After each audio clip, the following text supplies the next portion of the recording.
It's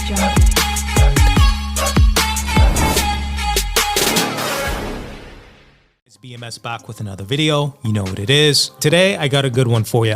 This is definitely going to be a build-up story, so I'm going to be playing the video a lot longer than normal. Make sure you like, comment, and subscribe as I work my way back into this algorithm. Roll the clip. Work husbands are of the devil. They are of the devil. Don't do it. Don't do it. So I was gonna ask, like, so your marriage then at this point?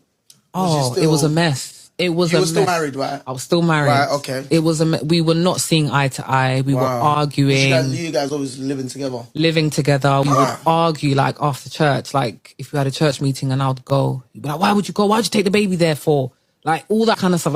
Like, sometimes he would wake up on a Sunday and be like, I don't want to go to church today. I'm like, a whole pastor. But we're the youth pastors. What do you mean? Or like, people don't know this stuff. So when I say the marriage was suffering, yeah, and then he put on weight on top of that. Like, he got to over 20 stones, guys. Listen. Stay in shape, guys, basically.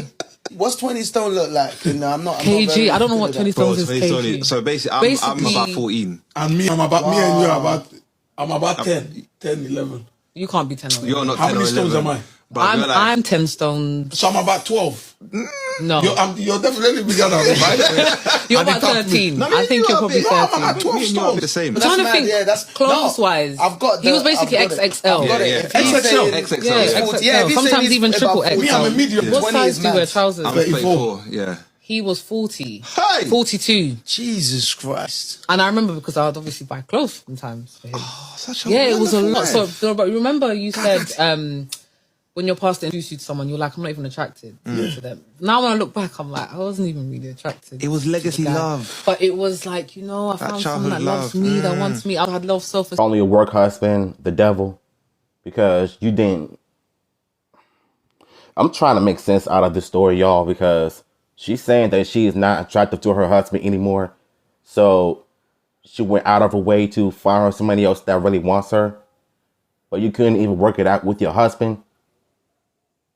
Make it make sense. I was like, you know, I've met someone the that loves Caribbean me. guys, they got bars, you know. All right, guys, so just to reiterate, she got married to a man that she wasn't attracted to because she had low self-esteem. Something's not adding up. I'm hoping she goes into further detail. Let's continue. How? When they start whispering in your ear? That's why I said, me, baby. They whispered in your ear before. I've been whispered in your ear. No, I've been there when they're whispering. In someone's ear. And I'm overhearing. You're overhearing. So the marriage was a struggle. Yeah. So it's like I'm talking to my pastor. I'm like, I'm not really attracted to him anymore. And he's like, you know, these things happen. You just got to ride through it. So I'm like, okay, I'm just really struggling. I'm just like, I've lost my identity. Like, who's Lois underneath all of these titles? I'm not attracted to my man. We're arguing all the time. I've had a baby, so I'm exhausted. I'm also a teacher, so that's exhausting. And then I've got to look after youth on Sundays as well. It was a lot. And then I met this guy at my workplace. Work husband. Guys. All right, so let's just stop right there before she drops the bombshell about meeting a guy at work. She mentioned that she had a baby. Congratulations. But I'm sure during those 9 months of pregnancy, plus the time that you needed to recover while you were puffy and bloated, I'm sure he lost attraction for you as well. I'm sure at times during your difficult moments of pregnancy, you were hard to deal with and hyper emotional, but you expected him to understand, stay in that marriage, and be supportive. Sounds like she has an excuse for everything because we all know she cheated on him. Why do I get the feeling that it's going to end up being a whole lot worse than it already is? This woman is unfaithful. She's not appreciative. She doesn't love her husband. She had a baby. But for some odd reason, you chose to just completely ignore the fact that you cheated on him while you're having an affair at your workplace. But I bet you can't even come clean to your husband about that now, wouldn't you? Understand how a woman can leave a man just because he's going through a rough patch, but expect a man to live up to the duties of a relationship 24/7. Met this guy at my workplace. Work husband. Guys. It starts with the lunch, innit? Oh, boy. Go to lunch He was together. even bringing me Greg's in the morning. Wow. Who was he bringing you? Just a little chicken bake. Chicken bake. Chicken bake is not bad. Chicken bake. I despise them. I don't even eat them no more. I don't even eat chicken bakes no more because of that. Because of work husband. Yeah, but no, Kali is living in that was No, but I've seen work husbands in action. Basically, based on assumptions, you cheated on your husband for a damn chicken sandwich? Why? If I were the husband, I would ask for a divorce. Women like this are they are a huge red flag. I'm telling y'all. This is why I'm staying single. This is why I don't want to get married. I'm telling you. Milk was a chicken sandwich? What? Okay. I see you, sis. He put in work, and he knew, he knew I'm married. Obviously, I'm married as well. I know as well, but because it was all in secret, it festered quickly. You get it? Because no one knew. It was our secret. So he'd come to my classroom, we'll talk, we'll chill. Before you know it, he's walking me to the train station. Before you know it, he's calling me in the morning. We're speaking after work, all that. And now half term comes and it feels like, damn, I want to be at work. I miss being at work. Can you imagine? Wow. I miss being at work. I'm Those like, men, they can't see through women. The women that need. Gwe. And then work husbands, they're like predators. They're just there. But me, I also should They are have like known. what we call agua snake. Why is They this want guy to- laughing? Me, I also should have known.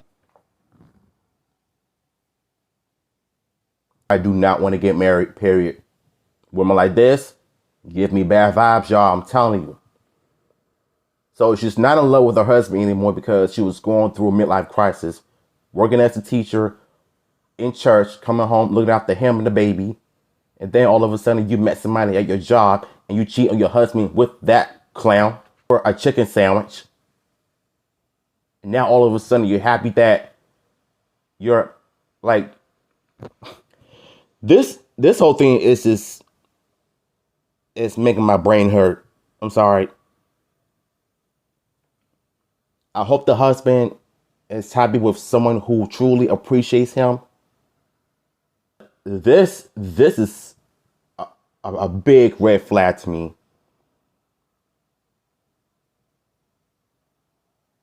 I would have lost my lunch if I found out my wife cheated on me. If she felt that she's not attractive to me, she could have told me in person. Then I would have pretty much asked for a divorce anyway. You're not going to sit up here and waste my time, waste all these years of marriage, all because you're going through a midlife crisis. We could have worked through that. We could have went to, been to therapy, counseling, and all of that. But instead, you chose the number one red flag move by going in your job place to cheat on me. These hoes ain't loyal. Slow, They them. be like, and then they'll catch you vulnerable. So you've just had a fight with your husband or something. Is everything okay at home? Guys, that's what happened. Me and hubby would argue. I'll come to work in a mood. What's wrong? I wanna know why. I'm like, I'll talk about it. They're like, no, it's cool. You can talk to me. Before you know it, I'm opening up about my marriage. Hi. Shout outs to the UK Caribbean fam, Toronto. I see you. The coworker was a Gallus, basically a man that's very charismatic and waiting for the right opportunity. This is why women should keep their relationship problems in-house. Exactly. Or seek professional help. This is a prime example of a woman ultimately cheating emotionally before it got physical. I think she knew deep down inside feelings were forming, but didn't necessarily do anything about it until it was too late. And the coworker knew he was one chicken sandwich away from clapping those cheeks. He walked me to the train station, yeah? So obviously I've been saying no.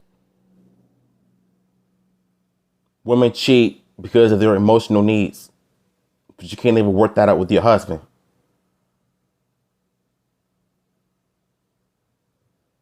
Society has gotten everything backwards already, y'all. And this is why in relationships, you need to work together. You can't just be going around cheating on one another because without communications, you're nothing. Right here is the prime example of how not to marry a martyr woman, because they find every excuse in the book to cheat on their spouse. Because you claim that you were going through a lot, working in church, working in school as a teacher, looking after your husband and the baby, and then you go into your job and cheat on your husband with a bum that gave you a damn chicken sandwich. Now I really feel like you're just coming up with so many excuses as a woman. Like, you should know better. I wonder, have this woman ever heard of accountability? No, I don't think so. Accountability is everyone's kryptonite. Because as a man, this really affects me a lot. Thing I would have want my woman to do is cheat on me.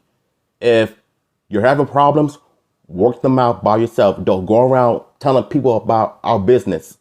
And what she's doing, she's just letting it all out. She's just exposing everything. And try to gaslight everything that she does. Try to justify what she did to her husband. First of all, do you know what that do to a man mentally? Now I feel like you ruined him forever. You cannot come back from that toxic situation ever. Unless you have therapy, fine. But without therapy, you're doomed. Me one day and he goes, please, like, can we just do something? And I'm like, no, I can't. He's like, please. The guy starts describing what he wants to do to me. Wow. And you're thinking, Guys, Tantalizing. wait. Kissing, not peck. as in my body responded. of course. And it had been so long Frequency. since that had happened to me. Frequency. Where just words alone, I'm standing there like, hi. Hey. You're hot inside, but it's cold outside. Literally, but it's cold outside, and I'm literally like, now I'm like, I'm really in a pickle now. I'm really in a pickle. So I go to my pastor and I'm like, I Went sit to him pastor down. again? Guys, I went to the pastor. Banang, yeah. And I said, pastor. I even went to two men, by the way. So I go to both pastors at different points, and I'm Yeah. saying to them, I'm like, guys, there's a guy that I've met, and honestly, if I had an opportunity, I'd sleep with him. I would. Wow. Like, and if no one would find, I would. Like, that is how far gone I am. Are you crazy? You're gone. One pastor said, you need to tell your husband so you can protect your marriage. One pastor said, as long as you don't do anything, don't say anything, because you're going to bring as in, yeah. First of all, the other pastor is a dumbass. Second of all, how you gonna tell her not to say anything as long as you don't do anything? You have to tell your spouse everything, whether it's cheating or whatever situation you got going on in your personal life. Tell your partner, work together, figure something out, overcome difficulties and challenges. What that pastor said, the second pastor told her, you cannot do that. You cannot tell the person that is cheating not to say anything, because now I feel like you're hiding a big secret from that person. That will damage that person forever, especially someone who is your husband. Modern women like this always dodging accountability instead of taking responsibilities for their own. That's just the main issue I see all the time on social media. They go on these podcasts, they always expose the issues, but won't address their own wrongdoing. At the end of the day, that pastor is a complete idiot. Why would you want to tell her that as long as you don't do anything physical while cheating, don't say anything? Kissing and having an affair is all the cheatings. It's everything you do. Kissing, having sex, touching other people, that's cheating. That's having an affair in your job. And you want to tell her not to say anything to her husband? Really? Your husband's insecurities. Insecurity, yeah. And it's going to cause an issue. Sounds like one of the two pastors gave her some sound advice, talking to her partner and communicating what is going on behind his back. I'm not too sure about the other pastor. Let's see what side she took. He was basically trying to say these moments happen, like someone comes and you're attracted to them and you're like, rah, if I hadn't met, then maybe I would. But then you're like, okay, it's fine. You can appreciate for what it is. So he was like, you're in the wilderness right now, Lois. Just get out of it. No water. Yeah, but he was like, whatever you do, don't say anything. As long as you've not done anything, because trust me, it will cause a problem. So I took the first pastor's advice and I went home. Good. The first pastor, good. And I didn't tell him, obviously, everything. I just said, listen, there's someone I met at work. I'm kind of attracted to him straight away. You took the first pastor's advice and yet you still didn't tell your husband? First of all, here's the thing. As a human being, you're supposed to be honest with everything, right? So what this woman did, she has to be honest with herself, the pastors, and even her husband.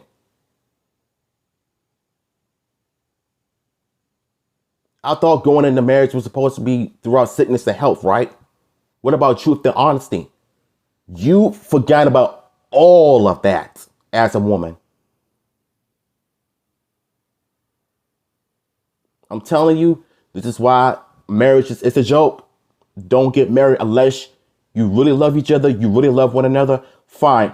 But if you're in a toxic relationship and you're married, get out while you can. My What? God.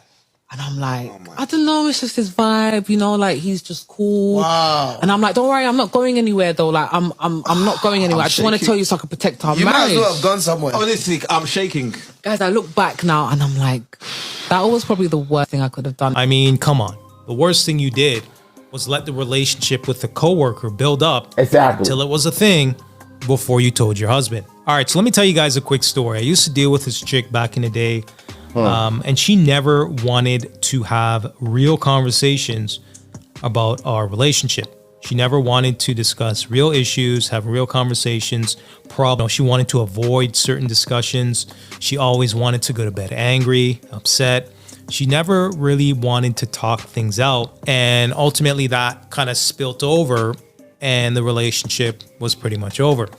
So the point that I'm trying to make is not all women, but some women will allow these things to fester, build up, get to a point where it's too late. I look back now and I'm like, that was probably the worst thing I could have done because before you know it, I had a curfew. I had to be home at a certain time. He would check my phone when I wouldn't know. He sent one of his boys to my... The boy took pictures of my work to try and find out which one it was. I didn't know until he confessed to me at some point. Wow. And I was like, right. So now the marriage is really struggling. And so Whose guess fault what? is that anyway? This other man is what? Forbidden fruit. And we know what forbidden fruit Yep. does. Yeah? I'm telling you. So because now my husband is really like, right, you know, putting it on me. Militant. Yeah, militant. Now I'm ducking and diving more. I'm trying to hide even more. Well, you know it, we're lipsing. Guys, I will never forget the day. So not peck, kiss it. With tongue. Tongue. Guys.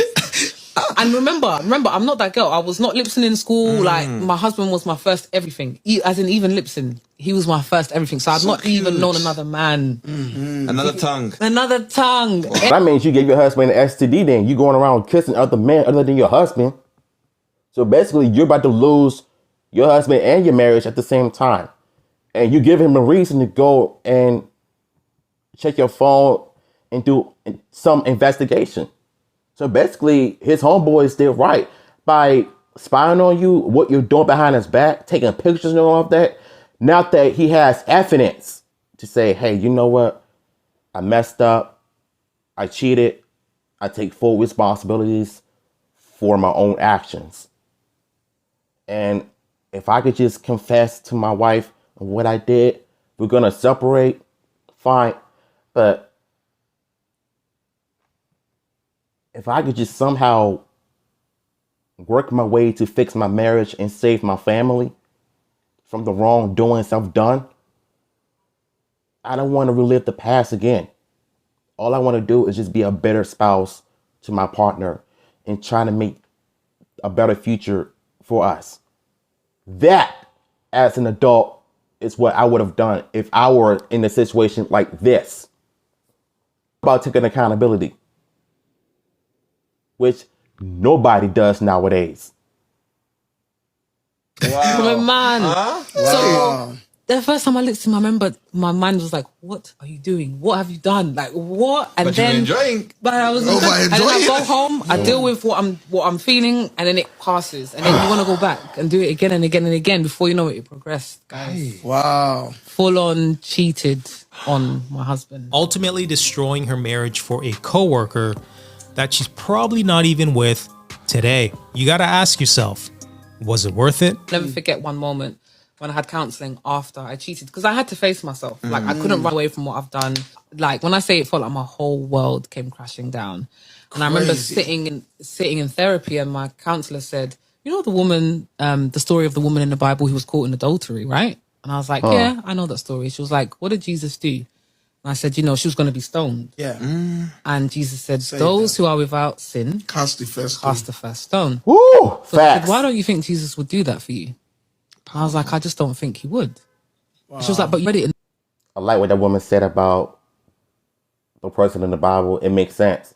This woman, she committed all sins. She cheated on her husband and she committed adultery. And I bet you it wasn't even that worth it, wasn't it? Because as a Christian, you do need to know right from wrong, especially if you did that to the one person who loves you. All right, so the biggest lesson in life is that sometimes when you're in a marriage, if you're having troubles in your relationship, talk it out, work it out. Don't go and do the complete opposite, especially if you have a partner at home. Because I've seen so many videos on TikTok, modern women always dodging accountability where they see it. At the end of the day, you only have yourself to blame for the mistakes you made. So the best thing for you to do is just correct your issues and try to figure out a way to make that significant other happy instead of repeating the same mistake in the past while you're in a marriage. And as for the woman in that video, she has completely lost her mind. So she thought that since my husband is getting on my nerves and all of that, I'm going to go cheat on him with somebody in my job. And then you're going to have the audacity to talk to two pastors. One of them is telling you to confess your sins. That other pastor really pissed me off. As long as you're not doing anything, don't say nothing. So you're basically saying that she should continue doing what she's doing without saying anything to her husband. Number one, that's committing adultery. Number two, that's the biggest sin of them all. You're cheating on your spouse. You're not telling them anything. That's a huge red flag for me. She's not taking any accountability for her actions whatsoever. And at the end of the day, like I said, you only have one person to blame. It's yourself for the crap that you've done to your husband. Because if I was in a marriage, if I married somebody who did me completely dirty, I'm leaving them for good. I'll marry somebody who is worth my time, appreciates me as a man. Because listen, as a 31-year-old man, I know what I want in life. Even though I'm not in a relationship right now, it doesn't matter what color you are. All I want is a person that can treat me right, and I do the same for you. It's all about 50-50. It's all about teamwork, communication, just having fun. Her in the UK, that did it for me. So, original video down below. Shout out to the brother for doing a great job explaining this whole thing in the video. So, I'm gonna holler at you in my other video, and thanks for your time.